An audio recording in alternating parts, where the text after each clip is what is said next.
बात आज के चैनल के कार्यक्रम टॉप 10 में आपका स्वागत है। इस कार्यक्रम में हम आपको देश दुनिया की 10 बड़ी खबरें बताएंगे। तो नजर डालते हैं अभी तक की 10 बड़ी खबरों पर। अमेरिका ने ईरान को सैन्य कार्यवाही न बढ़ाने की चेतावनी दी है। कार्यवाहक अमेरिकी राजदूत डोरोथी श्रियर ने संयुक्त राष्ट्र सुरक्षा परिषद की एक आपातकालीन बैठक में राष्ट्रपति ट्रंप की चेतावनी को दोहराया कि अमेरिकियों या अमेरिकी ठिकानों के खिलाफ प्रत्यक्ष या अप्रत्यक्ष रूप से ईरान द्वारा किए गए किसी भी हमले का विनाशकारी जवाब दिया जाएगा। उन्होंने रविवार को ईरान द्वारा बुलाई गई बैठक में कहा कि अमेरिका ने इजराइल और अमेरिकी नागरिकों की रक्षा के लिए ये कदम उठाया है ताकि ईरान को परमाणु हथियार प्राप्त करने से रोका जा सके, क्योंकि ईरान ने अपने परमाणु हथियार कार्यक्रम के बारे में भ्रामक बातों की और हालिया वार्ताओं में सद्भावनापूर्ण प्रयासों को विफल किया है।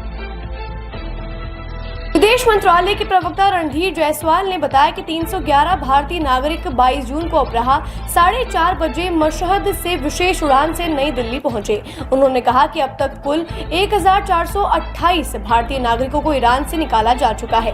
भारत ने दोनों देशों के बीच बढ़ती दुश्मनी के मद्देनजर ईरान और इजराइल से भारतीयों को वापस लाने के लिए पिछले सप्ताह ऑपरेशन सिंधु शुरू किया था।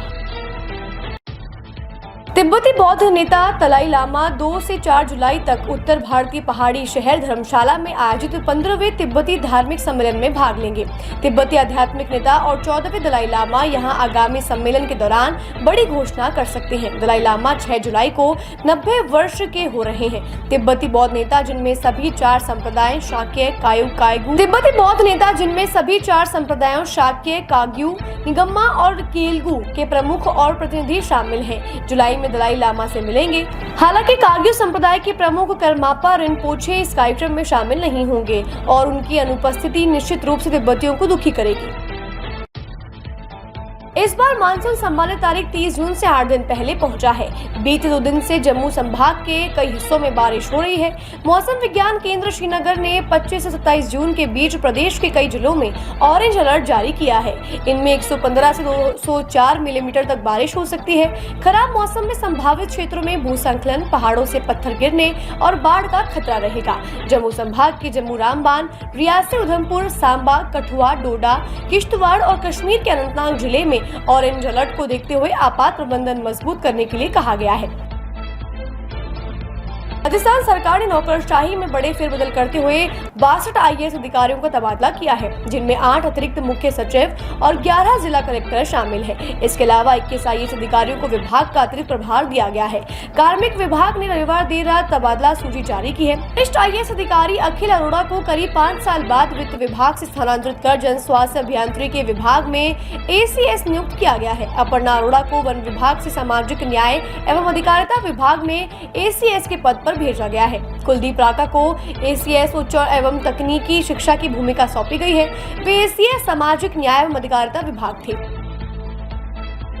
पटना में गंगा नदी पर बना पहला 6 लेन का पुल आज जनता के लिए खुल जाएगा। मुख्यमंत्री नीतीश कुमार कच्ची दरगाह बिदुपुर के पटना से राघोपुर को जोड़ने वाले हिस्से का उद्घाटन करेंगे। इस पुल के खुलने से राघोपुर दियारा अब पूरे साल पटना से जुड़ा रहेगा। साथ ही गांधी सेतु पर ट्रैफिक का दबाव भी कम हो जाएगा। उद्घाटन समारोह में उप मुख्यमंत्री सम्राट चौधरी और विजय कुमार सिन्हा भी मौजूद रहेंगे।